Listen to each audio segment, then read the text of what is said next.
अगला स्टेशन पंजाबी बाग पश्चिम है। Next station is Punjabi Bagh West.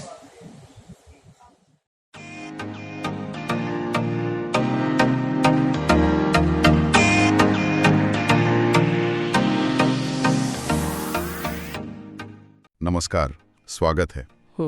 आज हम बात करने वाले हैं रोजमर्रा की जिंदगी के उन छोटे छोटे पलों की जो अक्सर अनदेखे रह जाते हैं। हाँ। हमारे पास कुछ नोट्स हैं मेट्रो की कहानियां नाम से। ये दिल्ली मेट्रो के सफर से जुड़े कुछ बड़े दिलचस्प कुछ मानवीय अनुभवों के बारे में है। हाँ, ये सिर्फ सफर की कहानियां नहीं है, बिल्कुल। ये तो जैसे हमारे शहर की जिंदगी की झलकियां हैं। सही कहा। तो चलिए जरा गहराई में उतरते हैं और देखते हैं कि इन अनुभवों में क्या छिपा है। बिल्कुल। और ये अनुभव इसलिए भी खास हैं क्योंकि ये मेट्रो जैसी जगह से जुड़े हैं जिसे हम अक्सर बस एक जगह से दूसरी जगह जाने का जरिया ही समझते हैं। हाँ, बस एक साधन। हाँ, लेकिन ये नोट्स बताते हैं कि कैसे ये डिब्बे, ये प्लेटफॉर्म अपने आप में एक सोशल स्पेस बन जाते हैं। कितनी कहानियां वहाँ हर पल बन रही हैं, बिगड़ रही हैं। ये शहरी जिंदगी को, लोगों के आपसी जुड़ाव को समझने का एक बड़ा अलग सा नजरिया देते हैं ना। बिल्कुल।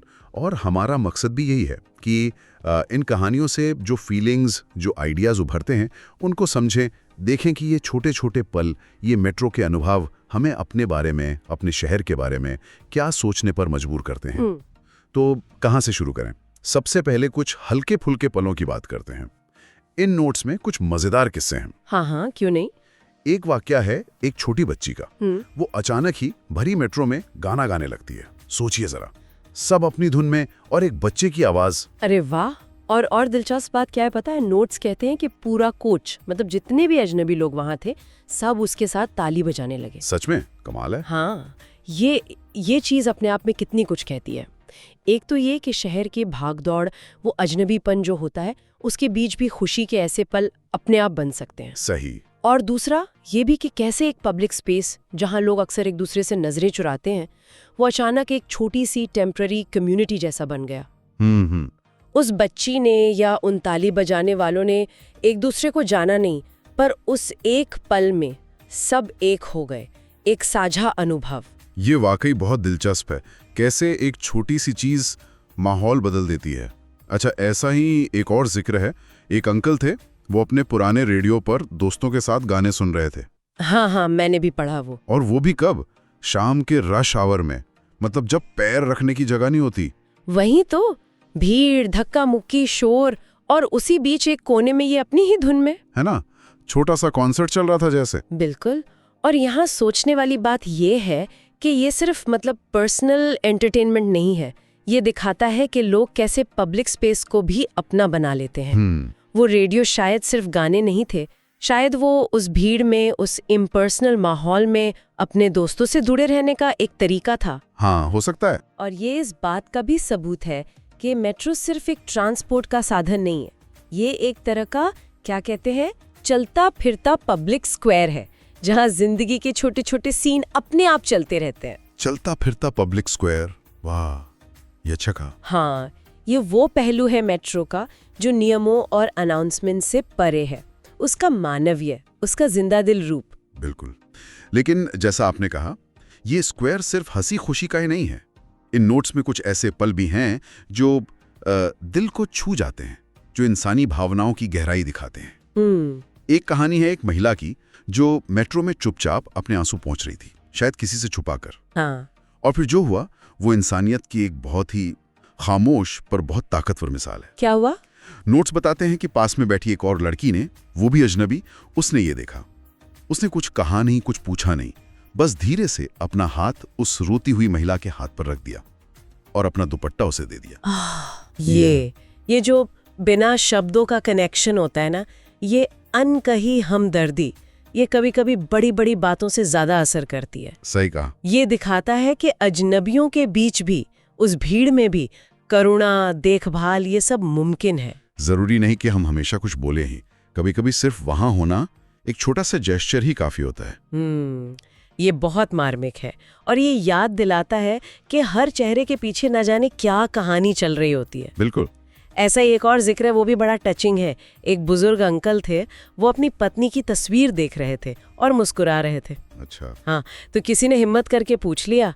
उन्होंने बताया कि वो और उनकी पत्नी सालों तक रोज इसी मेट्रो से साथ सफर करते थे। ओह। अब उनकी पत्नी नहीं रही, लेकिन वो आज भी उसी रूट पर सफर करते हैं, उसी तस्वीर के साथ, और उन्हें लगता है कि वो अब भी उनके साथ ही हैं, उसी सीट पर। ये तो बहुत गहरा है।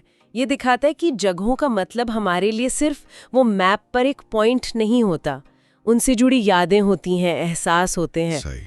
वो मेट्रो का डिब्बा उन अंकल के लिए सिर्फ ट्रांसपोर्ट नहीं रहा, वो उनकी साझा जिंदगी का, उनके प्यार का और अब उनकी यादों का एक हिस्सा बन गया। सही।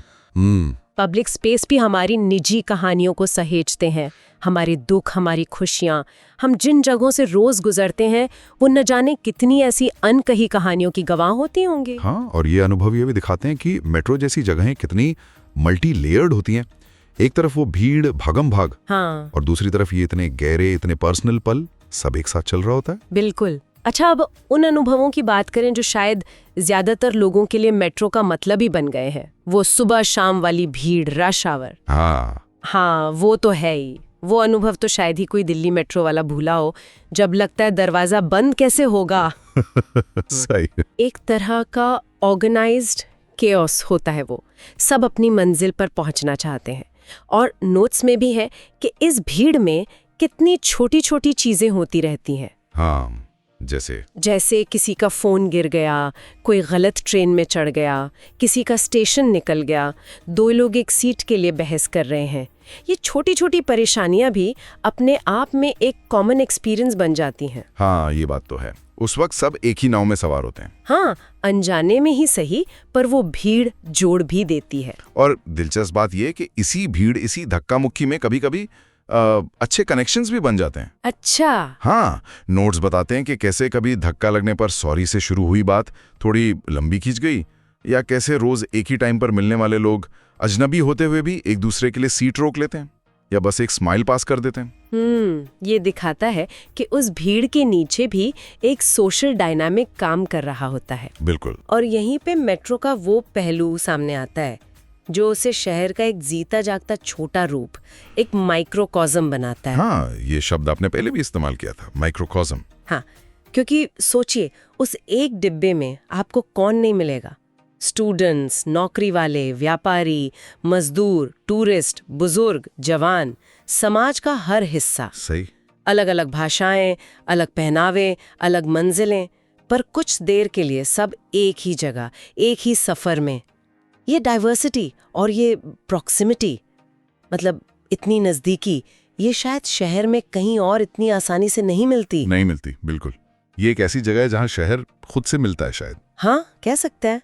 अलग अलग दुनियाएं टकराती हैं और फिर अपनी राह चली जाती हैं। ये अनुभव सिर्फ मेट्रो के बारे में नहीं है, ये हमारे पूरे शहरी समाज के बारे में है। कैसे? हमारी रफ्तार, हमारी विविधता, हमारा अकेलापन, और कभी-कभी वो अचानक बन जाने वाले कनेक्शंस, इन सब के बारे में। तो इन सब अनुभवों और कहानियों को देखें तो एक बात तो साफ है। क्या? कि मेट्रो सिर्फ लोहे के डिब्बे नहीं है जो हमें ए से बी तक ले जाते हैं। ये तो इंसानी जज्बातों का, सोशल इंटरेक्शन का, शहरी जिंदगी की न जाने कितनी परतों का एक चलता फिरता मंच है। बहुत खूब कहा। यहाँ हंसी भी है, आंसू भी, दोस्ती भी है, झगड़ा भी, अकेलापन भी है और अनजाना साथ भी। सब कुछ है। हाँ, ये एक ऐसा कैनवस है जिस पर रोज हजारों कहानियां बन रही हैं, मिट रही हैं। कुछ ही शायद हम तक पहुंच पाती हैं, जैसे इन नोट्स के जरिए। और ये हमें एक अहम सवाल पर सोचने को मजबूर करता है। क्या सवाल? कि हमारे रोज की जिंदगी में ऐसी और कितनी साधारण सी लगने वाली जगह होंगी। Bus stop, local train, park का कोई कोना, ऑफिस कैंटीन, जो इसी तरह की अनकही अनदेखी कहानियों से भरी पड़ी है। ये वाकई सोचने वाली बात है। हम ध्यान ही नहीं देते, अक्सर नहीं देते। शायद अगली बार जब हम ऐसी किसी जगह पर हों तो थोड़ा ठहर कर देखें आसपास। दिखने वाले पलों में हमें अपने शहर का, अपने समाज का, या शायद खुद अपना ही कोई नया पहलू दिख जाए। हो सकता है। ये छोटी कहानियां या अनजाने अनुभव हमें याद दिलाते हैं कि इस भागती दौड़ती जिंदगी में भी इंसानियत और जुड़ाव के धागे वो कहीं ना कहीं हैं। बस उन्हें देखने, महसूस करने की जरूरत है। शायद यही इन मेट्रो की कहानियों का सबसे बड़ा सबक है कि साधारण में ही असाधारण छिपा है। बिल्कुल। और ये सोच हमें अपने आसपास की दुनिया से और उसमें रहने वाले लोगों से एक अलग, शायद ज्यादा गहरे लेवल पर जुड़ने में मदद कर सकती है।